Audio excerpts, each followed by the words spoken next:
ದಕ್ಷಿಣ ಕನ್ನಡ ಜಿಲ್ಲೆಯಲ್ಲಿ ಮತ್ತೊಂದು corona positive ಪ್ರಕರಣ ಕಂಡು ಬಂದಿದೆ. ಮಂಗಳೂರಿನ ಬೋಳೂರು ಮೂಲದ ಮಹಿಳೆಯೊಬ್ಬರಿಗೆ ಸೋಂಕು ತಗುಲಿರುವಂತಹ ವಿಚಾರವನ್ನ ಇದೀಗ ದಕ್ಷಿಣ ಕನ್ನಡ ಜಿಲ್ಲಾಡಳಿತ ಬಹಿರಂಗಪಡಿಸಿದೆ. ಬೆಳಗ್ಗಿನ ವೇಳೆ ರಿಲೀಸ್ ಆಗಿರುವಂತಹ ಹೆಲ್ತ್ ಬುಲೆಟಿನ್ ನಲ್ಲಿ ಬೋಳೂರು ಮೂಲದ ಮಹಿಳೆಗೆ ಸೋಂಕು ತಗುಲಿರುವಂತಹ ವಿಚಾರವನ್ನ ಬಹಿರಂಗಪಡಿಸಲಾಗಿದೆ. ಅಂದ್ರೆ ಈಕೆ ಕೂಡ ಮಂಗಳೂರಿನ ಫಸ್ಟ್ ನ್ಯೂರೋ ಆಸ್ಪತ್ರೆಯಲ್ಲಿ ಚಿಕಿತ್ಸೆಯನ್ನ ಪಡಿತಾ ಇದ್ರು. ಅಲ್ಲಿಂದ ಇವರಿಗೆ ಸೋಂಕು ತಗುಲಿರುವಂತಹ ಸಾಧ್ಯತೆಗಳಿದೆ ಎನ್ನುವಂತಹ ಮಾಹಿತಿಗಳು ಬರ್ತಾ ಇದೆ. ಪಾರ್ಶ್ವವಾಯು ಸಮಸ್ಯೆಗೆ ಸಂಬಂಧಪಟ್ಟ ಹಾಗೆ ಈಕೆ ಚಿಕಿತ್ಸೆಯನ್ನ ಪಡಿತಾ ಇದ್ರು. ಪೇಷಂಟ್ ನಂಬರ್ 501 ಅಂದ್ರೆ ಏಪ್ರಿಲ್ 26ರಂದು ಸೋಂಕು ಕಂಡು ಬಂದಿರುವಂತಹ ಬಂಟ್ವಾಳದ ನರಿಕೊಂಬು ನಿವಾಸಿ ಮಹಿಳೆ ಯಾರಿದ್ದಾರೋ ಅವರಿಂದ ಇವರಿಗೆ ಸೋಂಕು ತಗುಲಿರುವಂತಹ ಸಾಧ್ಯತೆಗಳು ಇದೆ ಎನ್ನುವಂತಹ ಮಾಹಿತಿಯನ್ನ ಈಗ ಜಿಲ್ಲಾ ಆರೋಗ್ಯ ಇಲಾಖೆ ಕೊಟ್ಟಿರುವಂತದ್ದು. ಅದರ ಪರಿಣಾಮವಾಗಿ ಈಗ ಬೋಳೂರು ಪ್ರದೇಶವನ್ನ ಸಂಪೂರ್ಣವಾಗಿ ಸೀಲ್ ಡೌನ್ ಮಾಡಲಾಗ್ತಾ ಇದೆ. ಆ ಪ್ರಕ್ರಿಯೆಗಳೆಲ್ಲವೂ ಕೂಡ ಈಗ ಆರಂಭಗೊಂಡಿದೆ.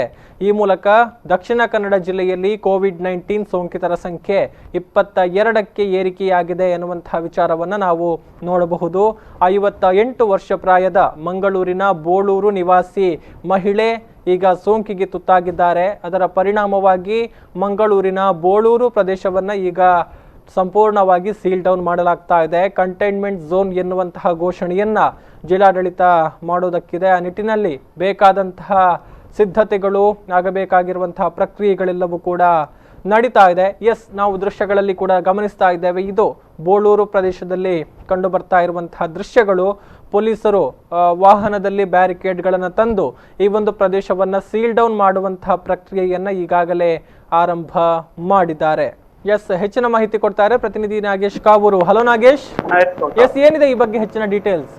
ಹೌದು ಗೌತಮ್, ಇವತ್ತು ಬೋಳೂರು ನಿವಾಸಿ ಒಂದು ಕೊರೋನಾ ಪಾಸಿಟಿವ್ ಪ್ರಕರಣ ಇವತ್ತು ಬೆಳಕಿಗೆ ಬಂದಿರುವಂತದ್ದು. ಅಂದ್ರೆ ಇನ್ನೇ ಎಷ್ಟದು ವದಂತಿಗಳು ಹರಡಿರುವಂತದ್ದು. ಹಾಗಾಗಿ ಇವತ್ತು ಜಿಲ್ಲಾಡಳಿತ ಒಂದು ಬುಲೆಟಿನ್ ಪ್ರಕಾರ ಇವತ್ತು ಬಿಡುಗಡೆಗೊಳಿಸಿದಲ್ಲಿ ಈ ಮಹಿಳೆಗೆ ಕೊರೋನಾ ವೈರಸ್ ದೃಢವಾಗಿರೋದು. ಸದ್ಯದ ಮಟ್ಟಿಗೆ ಈಗ ಜಿಲ್ಲೆಯಲ್ಲಿ ಈಗ 22 ಪ್ರಕರಣ ಈ ಕೊರೋನಾ ವೈರಸ್ ಬೆಳಕಿಗೆ ಬಂದಿರೋದು. ಈಗಾಗಲೇ 12 ಮಂದಿ ಈಗ ಡಿಸ್ಚಾರ್ಜ್ ಆಗಿ 20 ಸಾವನ್ನಪ್ಪಿರುವಂತದ್ದು. ಹೀಗಾಗಿ ಅಂದ್ರೆ ಬೋಳೂರು ಪ್ರದೇಶದಲ್ಲಿ ಈಗ ಸಾಕಷ್ಟು ಸೀಲ್ ಡೌನ್ ಮಾಡಿರುವಂತದ್ದು. ಅಂದ್ರೆ ಅಲ್ಲಿಂದ ಯಾವುದೇ ಪ್ರಶ್ನೆಗಳು ಸಂಚಾರ ಮಾಡುವಂತೆ ಈಗಾಗಲೇ ಕಟ್ಟುನಿಟ್ಟಿನ ಒಂದು ಜಿಲ್ಲಾಡಳಿತ ಒಂದು ಆದೇಶವನ್ನು ಕೊಟ್ಟಿರುವಂತದ್ದು. ಅಂದ್ರೆ ಬೋಳೂರು ಪ್ರದೇಶದ ಸುತ್ತಮುತ್ತಲಿನ ಈಗಾಗಲೇ ಬ್ಯಾರಿಗೇಡ್ ಹಾಕುವ ಮೂಲಕ ಪೊಲೀಸ್ ಜಿಲ್ಲಾಡಳಿತ ಸಾಕಷ್ಟು ಭದ್ರತೆಯನ್ನು ಒದಗಿಸುವಂತದ್ದು. ಇನ್ನು ಈಕೆ ಮಂಗಳೂರಿನ ಫಸ್ಟ್ ನ್ಯೂರೋ ಹಾಸ್ಪಿಟಲ್ ನಲ್ಲಿ ಚಿಕಿತ್ಸೆಯನ್ನ ಪಡಿತಾ ಇದ್ರು. ಇವತ್ತು ಸೋಂಕಿಗೆ ತುತ್ತಾಗಿರುವಂತಹ ಮಹಿಳೆ ಎಷ್ಟು ದಿನದಿಂದ ಈಕೆ ಚಿಕಿತ್ಸೆಯನ್ನ ಪಡಿತಾ ಇದ್ರು? ಈ ಬಗ್ಗೆ ಏನಾದ್ರು ಡೀಟೇಲ್ಸ್ ಈಗ ಸಿಗ್ತಾ ಇದೆಯಾ ಅನ್ನುವಂಥದ್ದು ನಾಗೇಶ್? ಹೌದು ಗೌತಮ್, ಅಂದ್ರೆ ಫಸ್ಟ್ ನ್ಯೂರೋದಲ್ಲಿ ಇವತ್ತು ವಾಸ್ತವವಾಗಿ ಈ ಮಹಿಳೆ ಒಂದು ಚಿಕಿತ್ಸೆಯನ್ನು ಪಡೆದಿದ್ರು. ಹಾಗಾಗಿ ಅಲ್ಲಿ ಈಗ ಒಂದು ಮೃತಪಟ್ಟಂತಹ ಮಹಿಳೆ ಸೋಂಕು ತಗಲಿರುವ ಹಿನ್ನೆಲೆಯಲ್ಲಿ ಈ ಮಹಿಳೆ ಕೂಡ ಒಂದು ಕೊರೋನಾ ಸೋಂಕು ತಗಲಿರುವ ಸಾಧ್ಯತೆ ಹೆಚ್ಚಾಗಿರುವಂತ ಕಂಡುಕೊಂಡಿರುವಂತ. ಅಂದ್ರೆ ಈ ಹಿಂದೆ 4-5 ದಿನದಿಂದ ಮಹಿಳೆ ಒಂದು ವಾಸ್ತವ್ಯದಿಂದ ಬಳಲುತ್ತಿದ್ರು. ಹಾಗಾಗಿ ಫಸ್ಟ್ ನ್ಯೂರೋ ಆಸ್ಪತ್ರೆಯಲ್ಲಿ ಚಿಕಿತ್ಸೆ ಪಡೆದಿದ್ರು. ತದ ಬಳಿಕ ಅಷ್ಟೇ ಈ ಮಹಿಳೆ ಒಂದು ಬೋಳೂರು ಅಂತ ಅಲ್ಲಿಂದ ಶಿಕ್ಷೆಯಾಗಿ ಮಹಿಳೆ ಈಗ ಬೋಳೂರಿನಲ್ಲಿ ತನ್ನ ಮನೆಯಲ್ಲಿ ಸೇರಿಸಿರುವಂತ. ಹಾಗಾಗಿ ಅಂದ್ರೆ ನಿಮಗೆ ಒಂದು ಮೊನ್ನೆ 2 ದಿನ ಅಂತ ಜ್ವರ ಕಾಣಿಸಿಕೊಂಡ ಹಿನ್ನೆಲೆಯಲ್ಲಿ ಜಿಲ್ಲಾಡಳಿತ ಅಂದ್ರೆ ಆ ಮಹಿಳೆಯನ್ನು ಅಂದ್ರೆ ತಪಾಸಣೆ ಮಾಡಿದಾಗ ಈ ಒಂದು ವರದಿ ಬಂದಿರುವಂತದ್ದು. ಗೌತಮ್, ಥ್ಯಾಂಕ್ ಯು ನಾಗೇಶ್ ತಮ್ಮೆಲ್ಲ ಡೀಟೇಲ್ಸ್ಗಾಗಿ. ಬೋಳೂರಿನ 58 ವರ್ಷ ಪ್ರಾಯದ ಮಹಿಳೆಯಲ್ಲಿ ಈಗ ಸೋಂಕು ಕಾಣಿಸಿಕೊಂಡಿರುವಂತಹ ವಿಚಾರ. ಅದರ ಪರಿಣಾಮವನ್ನ ಈಗ ಬೋಳೂರು ಪ್ರದೇಶವನ್ನ ಸಂಪೂರ್ಣವಾಗಿ ಸೀಲ್ ಡೌನ್ ಮಾಡೋದಕ್ಕೆ ಜಿಲ್ಲಾಡಳಿತ ಮುಂದಾಗಿದೆ. ಸೀಲ್ ಡೌನ್ ಮಾಡ್ತಾ ಇರುವಂತಹ ಜಿಲ್ಲಾಡಳಿತದ ಸಿಬ್ಬಂದಿಗಳು ಮತ್ತು ಪೊಲೀಸರು ಈ ನಿಟ್ಟಿನಲ್ಲಿ ಕಾರ್ಯಪ್ರವೃತ್ತರಾಗಿರುವಂತದ್ದನ್ನು ಕೂಡ ನಾವು ದೃಶ್ಯಗಳಲ್ಲಿ ನೋಡ್ತಾ ಇದ್ದೇವೆ. ಬೋಳೂರಿನ ಎಲ್ಲ ಪ್ರಮುಖವಾದ ರಸ್ತೆಗಳಿಗೂ ಕೂಡ ಈಗ ಬ್ಯಾರಿಕೇಡ್ಗಳನ್ನು ಹಾಕುವಂತಹ ಕೆಲಸಗಳು ಆಗ್ತಾ ಇದೆ. ಅಂದರೆ ಈಕೆ ಮಂಗಳೂರಿನ ಪಡೀಲ್ನಲ್ಲಿರುವಂತಹ ಫಸ್ಟ್ ನ್ಯೂರೋ ಆಸ್ಪತ್ರೆಯಲ್ಲಿ ರೋಗಿಯಾಗಿ ಚಿಕಿತ್ಸೆಯನ್ನು ಪಡಿತಾ ಇದ್ರು. ಪಾರ್ಶ್ವವಾಯು ಸಮಸ್ಯೆಗೆ ಸಂಬಂಧಪಟ್ಟ ಹಾಗೆ ಫಸ್ಟ್ ನ್ಯೂರೋ ಆಸ್ಪತ್ರೆಯಲ್ಲಿ ಈಕೆ ಚಿಕಿತ್ಸೆಯನ್ನು ಪಡಿತಾ ಇದ್ದಂತಹ ವೇಳೆ ಈಗಾಗಲೇ ಸೋಂಕು ತಗುಲಿರುವಂತಹ ಮಹಿಳೆ ಅಂದರೆ ಬಂಟ್ವಾಳದ ನರಿಕೊಂಬು ಗ್ರಾಮದ ನಾಯಿಲ ನಿವಾಸಿ ಒಬ್ಬ ಮಹಿಳೆ ಯಾರಿದ್ರು ಆ ಆಸ್ಪತ್ರೆಯಲ್ಲಿ ಸ್ವೀಪರ್ ಆಗಿ ಕೆಲಸವನ್ನ ಮಾಡ್ತಾ ಇದ್ರು. ಅವರಿಂದ ಸೋಂಕು ಹರಡಿರುವಂತಹ ಸಾಧ್ಯತೆ ಅಂದರೆ ಪೇಷಂಟ್ ನಂಬರ್ 501 26ರಂದು ಪಾಸಿಟಿವ್ ಕಂಡು ಬಂದಿರುವಂತಹ ಮಹಿಳೆ, ಆಕೆಯ ಸಂಪರ್ಕಕ್ಕೆ ಬಂದು ಈಕೆಗೆ ಸೋಂಕು ತಗುಲಿದೆ ಎನ್ನುವಂತಹ ವಿಚಾರಗಳು ತಿಳಿದು ಬಂದಿರುವಂತದ್ದು. ಈಗ ನಮ್ಮ ಜೊತೆಗೆ ಮಾತನಾಡೋದಕ್ಕೆ ಸ್ಥಳೀಯ ಕಾರ್ಪೊರೇಟರ್ ಆಗಿರುವಂತಹ ಜಗದೀಶ್ ಶೆಟ್ಟಿ ಅವರು ನೇರ ಸಂಪರ್ಕದಲ್ಲಿದ್ದಾರೆ. ಸರ್ ನಮಸ್ತೆ. ನಮಸ್ಕಾರ ಸರ್. ಎಸ್, ಅಂದ್ರೆ ಬಹುಶಃ ಈಗ ಗೋಳೂರು ಪ್ರದೇಶವನ್ನ ಸೀಲ್ ಡೌನ್ ಮಾಡಲಾಗ್ತಾ ಇದೆ ಎನ್ನುವಂತಹ ಮಾಹಿತಿ ಬರ್ತಾ ಇರುವಂತದ್ದು. ಸೊ ಏನೆಲ್ಲ ಮುನ್ನೆಚ್ಚರಿಕೆಗಳನ್ನ ಈಗ ಅಲ್ಲಿ ತೆಗೆದುಕೊಳ್ಳಲಾಗಿದೆ ಅಂತ ಸರ್? ಏನಿಲ್ಲ, ಈಗಾಗಲೇ ಇದರ ಬಗ್ಗೆ ಜನರಿಗೆ ನಿನ್ನೆಯಿಂದಲೇ ಏನೋ ಒಂದು ರೀತಿಯಲ್ಲಿ ಗೊಂದಲಗಳಿತ್ತು, ಒಂದು ಕೇಸ್ ಇದೆ ಅಂತ. ಅದು ಇವತ್ತು ಹೇಗೂ ಜಿಲ್ಲಾಡಳಿತದಿಂದ ಜಿಲ್ಲಾಧಿಕಾರಿ ಇದರ ಬಗ್ಗೆ ಕನ್ಫರ್ಮೇಶನ್ ಕೊಟ್ಟಿದ್ದಾರೆ. ಇಲ್ಲಿಂದ ಒಂದು ಕೇಸ್ ಈಗ ಕನ್ಫರ್ಮ್ ಆಗಿದೆ. ಅವರು ಈಗಾಗಲೇ ಆಸ್ಪತ್ರೆಯಲ್ಲಿ ಇದ್ದಾರೆ, ಅವರು ಮತ್ತೆ ಅವ್ರ ಗಂಡ. ಅವರ ಮನೆಯಲ್ಲಿರುವಂತಹ 3 ಜನ, ಅವರ ಮಗಳು, ಮಗಳ ಗಂಡ ಮತ್ತೆ ಅವರ ಮಗಳ ಮಗು, ಅವರನ್ನೀಗ ಆಸ್ಪತ್ರೆಗೆ ಕರ್ಕೊಂಡು ಹೋಗ್ತಾ ಇದ್ದಾರೆ. ಎಲ್ಲ ಅಧಿಕಾರಿಗಳು ಇಲ್ಲೇ ಇದ್ದಾರೆ. ಎಲ್ಲ ವಿಚಾರ ಇದರ ಬಗ್ಗೆ ಇಲ್ಲಿ 100 ಮೀಟರ್ಸ್ ಏನು ಸರ್ಕಲ್ ಅಲ್ಲಿ ಇಲ್ಲಿ 100 ಮೀಟರ್ ಸರ್ಕಲ್ ಅಲ್ಲಿ ಏನು ಸೀಲ್ ಡೌನ್ ಮಾಡುವಂತ ಪ್ರಕ್ರಿಯೆಗಳನ್ನ ಎಲ್ಲ ಅಧಿಕಾರಿಗಳು ಕೂತ್ಕೊಂಡು ನಮ್ಮ ಇದರ ವ್ಯವಸ್ಥೆ ಮಾಡ್ತಾ ಇದ್ದಾರೆ. ಅದ್ರ ಜೊತೆಗೆ ಮನೆಯಲ್ಲಿರುವಂತಹ ಅವರ ಮಗಳು, ಮಗಳ ಗಂಡ ಮತ್ತು ಮಗಳ ಮಗುವನ್ನು ಈಗ ಕರ್ಕೊಂಡು ಹೋಗ್ಲಿಕ್ಕೆ ಆಂಬುಲೆನ್ಸ್ ಬಂದಿದೆ. ಈಗ ಅವರು ಆಸ್ಪತ್ರೆ ಕ್ವಾರಂಟೈನ್ಗೆ ಹೋಗ್ತಾರೆ ಅವರು. ಮುಂದಿನ ದಿವಸಗಳಲ್ಲಿ ಇಲ್ಲಿ ಏನು ಇನ್ನು 100 ಮೀಟರ್ಸ್ ಇದರಲ್ಲಿ ಏನು ಸೀಲ್ ಡೌನ್ ಏರಿಯಾ ಇದೆ, ಅದರಲ್ಲಿ ಯಾವ ರೀತಿಯಲ್ಲಿ ವ್ಯವಸ್ಥೆ ಮಾಡಬೇಕು ಅಂತ ಜಿಲ್ಲಾಡಳಿತ ಮಾಡ್ತಾ ಇದ್ದಾರೆ. ಅಂದ್ರೆ ಬಹುಶಃ ನಾವು ಸಂಜೆ ವೇಳೆಯಿಂದ ಕೆಲವೊಂದು ಗೊಂದಲಗಳು, ಅನೇಕ ಸುಳ್ಳು ಸುದ್ದಿಗಳು, ವದಂತಿಗಳು ಈ ನಿಟ್ಟಿನಲ್ಲಿ ವ್ಯಾಪಕವಾಗಿ ಹರಿದಾಡ್ತಾ ಇದ್ವು. ಬಹುಶಃ ಬೋಳೂರು ಒಂದು ಪರಿಸರವನ್ನ ನಾವು ಗಮನಿಸಿದ್ರೆ ಕಳೆದ 1-2 ವಾರಗಳಿಂದಲೂ ಈಚೆ ನಿರಂತರವಾಗಿ ಸುಳ್ಳು ಸುದ್ದಿಗಳು ಹರಿದಾಡ್ತಾ ಇರುವಂತದ್ದು, ಜನರು ಗೊಂದಲಕ್ಕೆ ಒಳಗಾಗ್ತಾ ಇರುವಂತಹ ವಿಚಾರಗಳು ನಡೀತಾ ಇದೆ ಅನ್ನುವಂಥದ್ದು. ಸೊ ಏನ್ ಹೇಳ್ತೀವಿ? ಅಂದ್ರೆ ಅನೇಕ ವಿಚಾರಗಳಿಗೆ, ಅಂದ್ರೆ ಬಹುಶಃ ನಿನ್ನೆ ಒಂದು ಸೀಲ್ ಡೌನ್ ಮಾಡುವಂತ ವಿಚಾರಕ್ಕೆ ಸಂಬಂಧಪಟ್ಟ ಹಾಗೆ ಕೆಲವೊಂದು ತಪ್ಪು ಮಾಹಿತಿಗಳೆಲ್ಲ ಹರಿದಾಡ್ತಾ ಇದ್ವು ಅನ್ನುವಂಥದ್ದು ಸಾರ್ವಜನಿಕರ ಏನಂತ ತಪ್ಪು ಮಾಹಿತಿ ಬಂದಿತ್ತು. ಎಸ್, ಅಂದ್ರೆ ಸೀಲ್ ಡೌನ್ ನ ಪ್ರಕ್ರಿಯೆಗಳ ಬಗ್ಗೆ ಈಗಾಗಲೇ ಆರಂಭಗೊಂಡಿದೆ ಅನ್ನುವಂತ ನಿಟ್ಟಿನಲ್ಲಿ. ಇಲ್ಲ, ಹೌದು, ಜನರಿಗೆ ಆ ರೀತಿ ಗೊಂದಲಗಳು ಇರ್ಬೋದು. ಯಾಕಂತ ಹೇಳಿದ್ರೆ ಒಂದು ರೀತಿಯಲ್ಲಿ ಅಧಿಕಾರಿಗಳಿಗೆ ಕೂಡ ಇದ್ರ ಬಗ್ಗೆ ಅವರು ಅವರ ಪ್ರೈಮರಿ ಪಾರ್ಟ್ ಆಗಿ ಅವರಿಗೆ ಒಂದು ಸೂಚನೆ ಆಗಿ ಒಮ್ಮೆ ಬಂದು ಹೋಗಿದ್ರು. ಮತ್ತೆ ಅಧಿಕೃತವಾಗಿ ಘೋಷಣೆ ಆಗೋದ್ರಿಂದ ಅವ್ರು ಕೂಡ ವಾಪಸ್ ಹೋಗಿದ್ರು. ಈಗ ಎಲ್ಲ ಅಧಿಕೃತವಾಗಿದೆ, ಎಲ್ಲ ಪ್ರಕ್ರಿಯೆಗಳು ನಡೀತಾ ಇದೆ. ಈ ನಡುವೆ ಗೊಂದಲಗಳನ್ನ ಅದೇನು ಹೇಳಿದ್ರೆ ಜನರು ಈಗ ಮನೆಯಲ್ಲೇ ಕೂತು ಅವರೇ ಪತ್ರಕರ್ತರಾಗೋದು ಬೇಡ. ಯಾಕೆ ಸುಮ್ನೆ ಅನಗತ್ಯವಾಗಿ ಈ ವಿಚಾರಗಳ ಬಗ್ಗೆ ಚಿಂತನೆ ಮಾಡ್ತಾರೆ ಅಂತ ಗೊತ್ತಾಗೋದಿಲ್ಲ. ಅವ್ರ ಮನೆಯಲ್ಲಿ ಕೂತು ಕೀಪ್ ಡಿಸ್ಟೆನ್ಸ್, ದೂರತ್ವವನ್ನ ಕಾಪಾಡಿಕೊಂಡು ಸಂಯಮವನ್ನು ಇದ್ರೆ ಬಹಳ ಚೆನ್ನಾಗಂತ ಇದೆ ಅಂತ ನಿನ್ನೆಯಿಂದ ನಾನು ಮನವರಿಕೆ ಮಾಡ್ತಾ ಇದ್ದೇನೆ. ಅದೇ ಮಾಡೋದು. ಏನಾದ್ರೂ ಇಲ್ಲಿ ಇವತ್ತೇನು ಕನ್ಫರ್ಮೇಶನ್ ಅಂದ್ರೆ ಕನ್ಫರ್ಮ್ ಆದ್ರೂ ಕೂಡ ಏನು ನಾವು ಅದ್ರ ಬಗ್ಗೆ ಅದನ್ನ ಎದುರಿಸಬೇಕು. ಇಲ್ಲಿ ಆದಂತ ಇಲ್ಲಿವರೆಗೆ ಇದನ್ನು ಈ ಸಾಮಾಜಿಕವಾಗಿ ಎಲ್ಲೆಲ್ಲ ಹೋಗಿದೆ ಏನೋ ಅಂತ ಚಿಂತನೆ ಮಾಡಬೇಕು. ಮತ್ತೆ ನಾವು ನಮ್ಮ ದೂರತ್ವವನ್ನು ಕಾಪಾಡಬೇಕು ಅಷ್ಟೇ, ಅಂತರವನ್ನ ಕಾಪಾಡಬೇಕು ಅಷ್ಟೇ ಮಾಡ್ಬೇಕು. ಬೇರೆ ಬರೇ ವಾಟ್ಸಪ್, ಫೇಸ್ಬುಕ್ ಅಲ್ಲಿ ಏನು ಬರುತ್ತೆ ಅದನ್ನು ತಗೊಳ್ಬೇಕು. ನಾವು ಏನು ಸಮಸ್ಯೆಗಳನ್ನ ಎದುರಿಸಬೇಕು, ನಾವು ಏನು ಕಠಿಣವಾದಂತಹ ವ್ಯವಸ್ಥೆಗಳ ಅದನ್ನು ಖಂಡಿತ ನಾವು ಅದನ್ನು ತಯಾರು ಮಾಡಬೇಕಲ್ವಾ? ನಿಜ ಅದು ಬೇಕಾಗಿರುವಂತದ್ದು. ಜನರು ತಪ್ಪು ಸುದ್ದಿಗಳು ಅಥವಾ ವದಂತಿಗಳಿಗೆ ಕಿವಿಗೊಡಬಾರ್ದು, ಆ ಮೂಲಕ ಗೊಂದಲಕ್ಕೆ ಒಳಗಾಗಬಾರ್ದು ಅನ್ನುವಂಥದ್ದು ಇಲ್ಲಿ. ಜನರು ತಪ್ಪು ಇದಕ್ಕೆ ಕೇಳಬಾರ್ದು. ಮತ್ತೆ ವಾಟ್ಸಪ್ಗಳಲ್ಲಿ ಅಥವಾ ಮಾಧ್ಯಮಗಳು ಕೂಡ ಕ್ವಶನ್ ಮಾರ್ಕ್ ಆಗಿ ಯಾಕೆ ಕೊಡ್ತಾರಂತ ಗೊತ್ತಾಗಲ್ಲ. ಅಧಿಕೃತವಾಗಿ ಬಂದದ್ದನ್ನು ಯಾಕೆ ಕೊಡೋದಿಲ್ಲ, ಬರೀ ಕೊಡೋದನ್ನು ಬಿಟ್ಟು ಕ್ವಶನ್ ಮಾರ್ಕ್, ಡೌಟ್, ಏನು ಪ್ರೆಡಿಕ್ಷನ್, ಇದನ್ನೆಲ್ಲ ಯಾರು ಪ್ರೆಡಿಕ್ಷನ್ಗೆಲ್ಲ ಅವಕಾಶವನ್ನು ಕೊಡಬೇಡಿ. ಯಾರು ಕೂಡ ಮಾಧ್ಯಮ ಕೂಡ ಬರೇ ಏನು ಋಣಾತ್ಮಕ ವಿಚಾರಗಳಿದೆ ಅದನ್ನ ಮಾತ್ರ ಮಾಧ್ಯಮದಲ್ಲಿ ಕೊಟ್ಟರೆ ಒಳ್ಳೇದಲ್ವಾ ಅಂತ ಈ ಸಂದರ್ಭ. ಅದು ಕೂಡ ಈ ಒಂದು ಬಹಳ ಗಂಭೀರ ಸಮಯದಲ್ಲಿ ಇದಕ್ಕೆಲ್ಲ ಇದು ಅವಕಾಶ ಮಾಡಬಾರ್ದು ಅಂತ ನನ್ನ ಚಿಂತನೆ. ಖಂಡಿತವಾಗ್ಲು. ಧನ್ಯವಾದಗಳು ಜಗದೀಶ್ ಶೆಟ್ಟಿ ಅವರೇ ನಮ್ಮ ಜೊತೆಗೆ ಮಾತಿಗೆ ಸಿಕ್ಕಿದ್ದಕ್ಕಾಗಿ.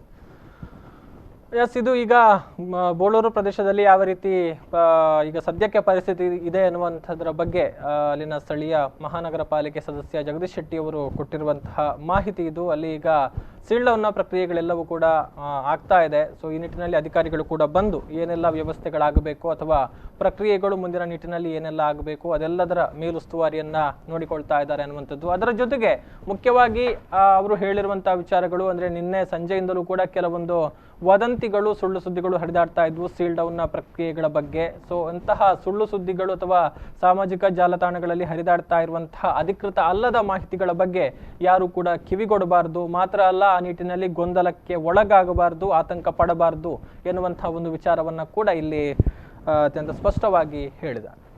ಈಗ ನಮ್ಮ ಜೊತೆಗೆ ಮಾತನಾಡೋದಕ್ಕೆ ಶಾಸಕರು ಜೊತೆಗೆ ವೈದ್ಯರು ಕೂಡ ಹೌದು, ಡಾಕ್ಟರ್ ವೈ ಭರತ್ ಶೆಟ್ಟಿ ಅವರು ನೇರ ಸಂಪರ್ಕದಲ್ಲಿದ್ದಾರೆ. ಸರ್ ನಮಸ್ತೆ. ನಮಸ್ತೆ.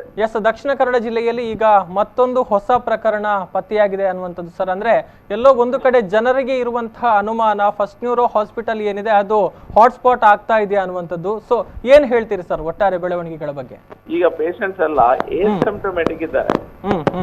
ಈಗ ಅಂದ್ರೆ ತುಂಬಾ ಪೇಷಂಟ್ಗಳಲ್ಲಿ ಪೇಷಂಟ್ ಅಲ್ಲ ರಾದರ್ ಯಾರೆಲ್ಲ ಪಾಸಿಟಿವ್ ಆಗ್ತಾ ಉಂಟು ಹೌದು ಹೌದು ಅವರಲ್ಲಿ ಕೋವಿಡ್ ನ ಲಕ್ಷಣಗಳು ಏನು ತೋರ್ತಾ ಇಲ್ಲ. Yes yes without any symptoms. ಅಂದ್ರೆ ಅದು ಶೀತ, ನೆಗಡಿ, ಕೆಮ್ಮ, ಜ್ವರ ಏನು ಇಲ್ಲದೆ ಹೆಲ್ದಿ ಆಗಿರುವಂತ ನಮ್ಗೆ ಮೊನ್ನೆಯಿಂದ ಸಹ ಸ್ಟಾರ್ಟಿಂಗ್ ಇಂದ ಸಹ ಆ ರೀತಿಯ ಪಾಸಿಟಿವ್ ವ್ಯಕ್ತಿಗಳೇ ಜಾಸ್ತಿ ಸಿಗ್ತಾ ಇದ್ದಾರೆ. ಹಾಗಾಗಿ ನಾವು ಜನರು ಸ್ವಲ್ಪ ಜಾಗ್ರತೆ ಮಾಡ್ಬೇಕಾಗ್ತದೆ ಇದ್ರ ಬಗ್ಗೆ. ಗಾಬರಿ ಅಂತ ಅಲ್ಲ, ಜಾಗ್ರತೆ ಯಾಕಂತ ಹೇಳಿದ್ರೆ ಒಂದು ವೇಳೆ ಅದು ಮತ್ತೊಬ್ಬರಿಗೆ ಯಾರಿಗಾದ್ರೂ ಬಂದಿದ್ರು ಸಹ ಆಲ್ರೆಡಿ ಎಲ್ಲಿಂದ ಸಹ ಬಂದಿರಬಹುದು, ಅವರಿಗೆ ಸಿಂಪ್ಟಮ್ಸ್ ಇಲ್ಲದೆ ಇರ್ತದೆ, ಆರೋಗ್ಯವಂತರಾಗಿರ್ತಾರೆ. ಯಾರಾದ್ರೂ ಮೆಡಿಕಲಿ ಕಾಂಪ್ರಮೈಸ್ಡ್ ಪೇಷಂಟ್ಸ್ ಅಂದ್ರೆ ಏನಾದ್ರು ಬೇರೆ lungs problem, asthma, diabetes, sugar ಈ ಟೈಪ್ ಇದ್ದವರು ಇಂಥ ವ್ಯಕ್ತಿಗಳೊಟ್ಟಿಗೆ ಕಾಂಟ್ಯಾಕ್ಟ್ ಬಂದಾಗ ಅವರಿಗೆ ಸಮಸ್ಯೆ ಆಗುವ ಸಾಧ್ಯತೆ ಇರ್ತದೆ, ಸಿಂಪ್ಟಮ್ಸ್ ಗಳು ಬರುವಂತ ಸಾಧ್ಯತೆ ಇರ್ತದೆ. ಹಾಗಾಗಿ ನಾವೆಲ್ಲರೂ ಸಹ ಜನರು ಈಗೇನು ಸೋಷಿಯಲ್ ಡಿಸ್ಟೆನ್ಸಿಂಗ್ ಬಗ್ಗೆ ನಾವು ಒಂದೊಂದೆರಡು ತಿಂಗಳಿಂದ ಮಾತಾಡ್ತಾ ಬಂದಿದ್ದೇವೆ, ಅದನ್ನ ಕಟ್ಟುನಿಟ್ಟಾಗಿ ಪಾಲಿಸಲೇಬೇಕು, ಬೇರೆ ಆಪ್ಷನ್ ಇಲ್ಲ. We have to go by that. Social distancing is the only norm. ಮತ್ತೆ ನಾವು ಇಂದ ಅಗ್ರೆಸಿವ್ ಆಗಿ ಟೆಸ್ಟಿಂಗ್ ಮಾಡ್ಬೇಕಾ ಬೇಡವಾ ಅದ್ರ ಬಗ್ಗೆ ಸ್ವಲ್ಪ ICMR ಇಂದ, Indian council of medical research ಡೆಲ್ಲಿಯಿಂದ ಗೈಡ್ ಲೈನ್ಸ್ ಬಂದಿದೆ. ಅದ್ರ ಪ್ರಕಾರ ರ್ಯಾಂಡಮ್ ಟೆಸ್ಟಿಂಗ್ ಮಾಡ್ಬೇಕಾ ಇಲ್ವಾ ಅದ್ರ ಬಗ್ಗೆ ಎಲ್ಲ ಚರ್ಚೆ ಆಗ್ತಾ ಉಂಟು. ನಾವು ಟೆಸ್ಟಿಂಗ್ ಪ್ರೋಸೆಸ್ ಅನ್ನು ಒಂದನ್ನ ಬಿಟ್ಟು ಜನ ಮಾತ್ರ ಸೋಷಿಯಲ್ ಡಿಸ್ಟೆನ್ಸಿಂಗ್ ಮಾತ್ರ ಸ್ವಲ್ಪ ಜಾಗ್ರತೆ ಮಾಡ್ಬೇಕು. ಯಾಕಂದ್ರೆ ಮತ್ತೊಬ್ಬ ವ್ಯಕ್ತಿಗೆ ಇದ್ದದ್ದು ಗೊತ್ತಾಗುದಿಲ್ಲ, ಅವನಿಗೂ ಗೊತ್ತಾಗ್ಲಿಕ್ಕಿಲ್ಲ. ಯಾಕಂದ್ರೆ ಅವನಿಗೆ ಗುಣ ಆಗಿ ಅದು ಹೋಗ್ತದೆ, ಅದು ಬರ್ತದೆ, ಗುಣ ಆಗ್ತದೆ, ಹೋಗ್ತದೆ, ಅವನಿಗೆ ಆ ವ್ಯಕ್ತಿಗೂ ಗೊತ್ತಿರೋದಿಲ್ಲ. ಆಂಟಿಬಾಡಿ ಟೆಸ್ಟ್ ಮಾಡಿದ್ರೆ ವ್ಯಕ್ತಿಗೆ ಬಂದು ಹೋಗಿದೆ ಇಲ್ವಾ ಅದು ಸಹ ಗೊತ್ತಾಗ್ತದೆ. ಅದು ಟೆಸ್ಟಿಂಗ್ ಪ್ರೊಸೆಸ್ ಪೂರ ಬೇರೆ. ಅದು ಈಗ ಒಂದು ಅದ್ರ ಬಗ್ಗೆ ICMR ಒಂದು ಡಿಸಿಷನ್ ತೆಗಿತದೆ ಸದ್ಯದಲ್ಲಿ. ಈಗ ಸದ್ಯಕ್ಕೆ ನಾವು ಸ್ವಲ್ಪ ಕೇರ್ಫುಲ್ ಆಗೇ ಇರ್ಬೇಕು ಎಲ್ಲ ಸಹ. ಈಗ ಹಾಟ್ಸ್ಪಾಟ್ ಅನ್ನೋದ್ರಿಂದ ಜಾಸ್ತಿಯಾಗಿ ಇಡೀ ಮಂಗಳೂರೇ ಒಂದು ರೀತಿಯ ಹಾಟ್ಸ್ಪಾಟ್ ಇತ್ತು. ಯಾಕಂದ್ರೆ ಇಂಟರ್ನ್ಯಾಷನಲ್ ಏರ್ಪೋರ್ಟ್ ಇದ್ದ ಕಾರಣ ಮತ್ತು ಬದಿಯಲ್ಲಿರುವಂತ ಕಾಸರಗೋಡು ಜಿಲ್ಲೆ ಏನಿದೆ ಅದರಲ್ಲಿ ಹೈ ವೈರಲ್ ಲೋಡಿಂಗ್ ಇದ್ದ ಕಾರಣ ನಮ್ದು ಹಾಟ್ಸ್ಪಾಟ್ ಆಗುದು ಸಹಜ. ಈಗ ಕೇರಳ ಮಾಡಲ್ ಅಂತ ಎಲ್ಲ ಹೇಳ್ತಾ ಇದ್ರು. ಈಗ ಕೇರಳ ಮಾಡಲ್ ಅಲ್ಲಿ ಇನ್ಕ್ರೀಸ್ ಆಗಿದ್ದು ನಾವು ನೋಡ್ತಾ ಇದ್ದೇವೆ ಈಗ ಸಡನ್ ಆಗಿ. ನಿನ್ನೆಯಿಂದ ಕೇರಳದ ಮಾಡಲ್ ಅಲ್ಲಿ ನೀವು ಕರೆಕ್ಟ್ ಆಗಿ ಕೇಸ್ಗಳನ್ನ ನೋಡಿದ್ರೆ ತುಂಬಾ ರೀತಿಯಲ್ಲಿ ಶೂಟಪ್ ಆಗಿದೆ. ಮತ್ತು ಆ ಟೆಸ್ಟಿಂಗ್ ಪ್ರೋಸೆಸ್ ಅಲ್ಲಿ ಸಹ ಕರ್ನಾಟಕ ಕೇರಳದಕ್ಕಿಂತ ಜಾಸ್ತಿ ಟೆಸ್ಟಿಂಗ್ ಮಾಡಿದೆ. ಟೆಸ್ಟಿಂಗ್ ಮಾಡೋದೆಲ್ಲ ಅದೆಲ್ಲ ಕಾಂಟ್ಯಾಕ್ಟ್ ಟ್ರೇಸಿಂಗ್ ಪ್ರೋಸೆಸ್. ಸಾರ್ವಜನಿಕರಾಗಿ ನಾವು ಸೋಷಿಯಲ್ ಡಿಸ್ಟೆನ್ಸ್ ನಾರ್ಮಲ್ ಸಹ ಫಾಲೋ ಅಪ್ ಮಾಡಲೇಬೇಕು. There is no other alternative. ಸರ್ಕಾರ ಅದು ಮಾಡ್ತು ಅಥವಾ ಟೆಸ್ಟಿಂಗ್ ಮಾಡ್ತು, ಕಮ್ಮಿ ಮಾಡ್ತು, ಜಾಸ್ತಿ ಮಾಡ್ತು, ಅದೆಲ್ಲ ಬೇರೆ ವಿಷಯ. We have to avoid by social distancing. ಇನ್ನು ಈ ಒಂದು ಫಸ್ಟ್ ನ್ಯೂರೋ ಆಸ್ಪತ್ರೆಯಲ್ಲಿ ಇದ್ದವರ ಬಗ್ಗೆ ಮಾತನಾಡೋದಿದ್ರೆ, ಈಗಾಗಲೇ ಆಸ್ಪತ್ರೆಯಲ್ಲಿ ಯಾರೆಲ್ಲ ಚಿಕಿತ್ಸೆಯನ್ನ ಪಡೆದಿದ್ರು, ಹೋಗಿದ್ರು, ಡಿಸ್ಚಾರ್ಜ್ ಆಗಿದ್ರು, ಎಲ್ಲಾ ಮಾಹಿತಿಗಳನ್ನ ಕಲೆ ಹಾಕಲಾಗ್ತಾ ಇದೆ. ಸೊ ಅವರನ್ನ ಟೆಸ್ಟಿಂಗ್ ಮಾಡಲಾಗಿದ್ಯಾ? ಜೊತೆಗೆ ಈಗ ರಿಪೋರ್ಟ್ಗಳ ಬಗ್ಗೆ ಮಾತನಾಡೋದಿದ್ರೆ, ರಿಪೋರ್ಟ್ಗಳು ಬರೋದಿಕ್ಕೆ ಎಷ್ಟು ಬಾಕಿ ಇದೆ ಅನ್ನುವಂಥದ್ದು ಸರ್? ಈಗ ನಿನ್ನೆವರೆಗೆ ಒಂದ್ ಸಣ್ಣ ನಂಬರ್ಸ್ ಇತ್ತು. ಈಗ ಹೊಸ ನಂಬರ್ಸ್ ಏನಿದೆ, ಈಗ ಹಿಂದೆ ಡಿಸ್ಚಾರ್ಜ್ ಆಗಿ ಹೋಗಿದಾರಲ್ಲ ಅವರ ಡೀಟೇಲ್ಸ್ ಅನ್ನ ತೆಗೆದುಕೊಂಡು ಅದ ಟೆಸ್ಟಿಂಗ್ ಅನ್ನ ಸ್ಟಾರ್ಟ್ ಮಾಡ್ತಾ ಇದ್ದೇವೆ. ಈಗ ಹಾಸ್ಪಿಟಲ್ ಅಲ್ಲಿ ಇದ್ದವರು, ಹಾಸ್ಪಿಟಲ್ ಇದ್ದ ಡಾಕ್ಟರ್ಸ್ ಅದೆಲ್ಲ ಬಂದಿದೆ, ಅದೆಲ್ಲ ನಮಗೆ ಕರೆಕ್ಟ್ ಆಗಿ ಸಿಕ್ಕಿದೆ ಲೆಕ್ಕ. ನಿಮ್ಮ ಹತ್ರ ಇರುವಂತ ಲೆಕ್ಕನ ಅಷ್ಟೇ, ಬೇರೆ ಯಾವ್ದು ಇಲ್ಲ. ಆದ್ರೆ ಡಿಸ್ಚಾರ್ಜ್ ಆದ ಪೇಷಂಟ್ಸ್ ಮತ್ತೆ OPD ಗೆ ಬಂದ ಪೇಷಂಟ್ಸ್ ಏನಿದ್ದಾರೆ ಆ ಲಿಸ್ಟ್ ಅಂತ ನಾವು ತೆಗಿತಿದ್ದೇವೆ. ಈಗ ಆಲ್ಮೋಸ್ಟ್ ಆಗಿದೆ, ಇನ್ನೇನು ತೆಗ್ದಿದ್ದಾರೆ ಎಲ್ಲ. ಈಗ ಅದರ ಟೆಸ್ಟಿಂಗ್, ಅದರ ರಿಸಲ್ಟ್ ಗೆ ಕಾಯ್ತೇವೆ. ಅಂದ್ರೆ ಬಹುಶಃ ಬಂಟ್ವಾಳದ ಮಹಿಳೆ ಏನು ಸೋಂಕಿಗೆ ತುತ್ತಾಗಿ ಮೊದಲಿಗೆ ಸಾವನ್ನಪ್ಪಿದ್ರು, ಆ ಸಂದರ್ಭದಲ್ಲಿ ಸೋಂಕಿನ ಮೂಲ ಯಾವುದು ಅನ್ನುವಂಥದ್ರ ಬಗ್ಗೆ ವ್ಯಾಪಕವಾಗಿ ಪ್ರಶ್ನೆಗಳು ಹುಟ್ಟಿಕೊಂಡಿದ್ವು. ಸೊ ಈಗ ಆಗ್ತಾ ಇರುವಂತಹ ಬೆಳವಣಿಗೆಗಳು, ಒಬ್ಬರಿಂದ ಒಬ್ಬರಿಗೆ ಈವರೆಗೆ ಪತ್ತೆಯಾಗಿರುವಂತಹ ಪ್ರಕರಣಗಳಿಗೆ ಸಂಬಂಧಪಟ್ಟ ಹಾಗೆ ನೋಡಿದ್ರೆ, ಅಂದ್ರೆ ಆಸ್ಪತ್ರೆಯಿಂದಲೇ ಸೋಂಕು ಹರಡಿರಬಹುದಾ ಅನ್ನುವಂತಹ ಪ್ರಶ್ನೆಗಳು. ಸೊ ಈ ಬಗ್ಗೆ ಏನ್ ಹೇಳ್ತೀರಿ ಸರ್? ಅದರಲ್ಲಿ ಎರಡು ವಿಷಯ. ಈಗ ಸೋರ್ಸ್ ಉಂಟಲ್ಲ, ಈಗ ಸೋರ್ಸ್ ಅನ್ನ ನಾವು ಕಾಂಟ್ಯಾಕ್ಟ್ ಪರ್ಸನ್ ಟ್ರೇಸ್ ಮಾಡಿ ಸೋರ್ಸ್ ಅನ್ನ ಟ್ರೇಸ್ ಮಾಡ್ತೇವೆ, ಸೋರ್ಸ್ ಎಲ್ಲಿಂದ ಅಂತ.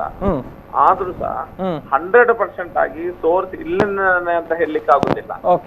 That can be 2 different sources. ಅಲ್ಲಿಂದಲೂ ಬಂದಿರ್ಬೋದು, ಇಲ್ಲಿಂದಲೂ ಬಂದಿರ್ಬೋದು, ಯಾವ್ದಾದ್ರು ಒಂದು ಕಡೆಯಿಂದ ಸಹ ಬಂದಿರ್ಬೋದು.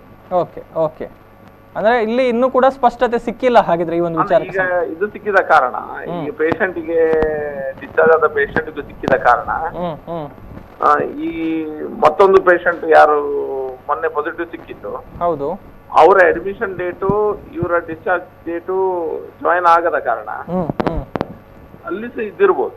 ಹಾಸ್ಪಿಟಲ್ ಅಲ್ಲಿ ಬೇರೆ ಪೇಷಂಟ್ ಇದ್ದಿರ್ಬೋದು, ಬಂಡವಾಳ ಪೇಷಂಟ್ ಸಹ ಬೇರೆ ಕಡೆಲ್ಲ ಬಂದಿರ್ಬೋದು ಅಥವಾ ಇಲ್ಲಿಂದ ಸಹ ಬಂದಿರ್ಬೋದು.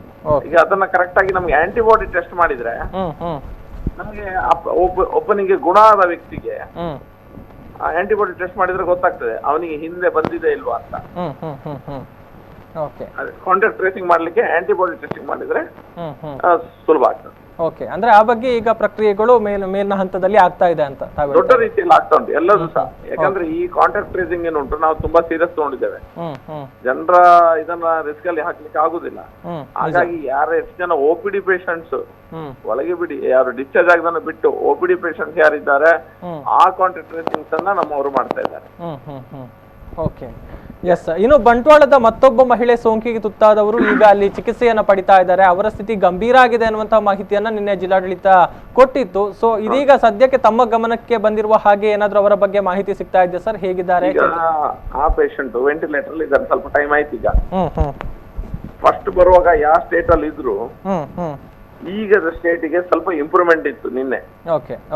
ಈಗ ಹಿಂದೆ ಅಂತ ಹೇಳ್ತಾರಲ್ಲ ತುಂಬಾ ರಿಸ್ಕ್ ಅಲ್ಲಿ ಇದ್ದ ಪೇಷಂಟ್, ನಿನ್ನೆ ಮಧ್ಯಾಹ್ನ ಅದರ ಸ್ಟಡಿ ಮಾಡಿದಾಗ ಪೇಷಂಟ್ ನ ಸ್ಥಿತಿಗತಿ ಇಂಪ್ರೂವ್ಮೆಂಟ್ ಆಗಿತ್ತು. ಆಮೇಲೆ ಪುನಃ ಸ್ವಲ್ಪ ಡಿಕ್ಲೈನ್ ಆಗಿರೋ ಸಾಧ್ಯತೆಗಳು ಉಂಟು. Yes sir, thank you sir. ಅನೇಕ ವಿಚಾರಗಳ ಬಗ್ಗೆ ಮಾಹಿತಿಯನ್ನು ಕೊಟ್ರಿ ಡಾಕ್ಟರ್ ಭರತ್ ಶೆಟ್ಟಿ ಅವರು. ಶಾಸಕರು ಕೂಡ ಹೌದು, ಜೊತೆಗೆ ವೈದ್ಯರು ಕೂಡ ಹೌದು, ವಿಚಾರಗಳ ಬಗ್ಗೆ ಮಾಹಿತಿಯನ್ನು ಕೊಟ್ಟಿದ್ದಾರೆ. ಅಂದ್ರೆ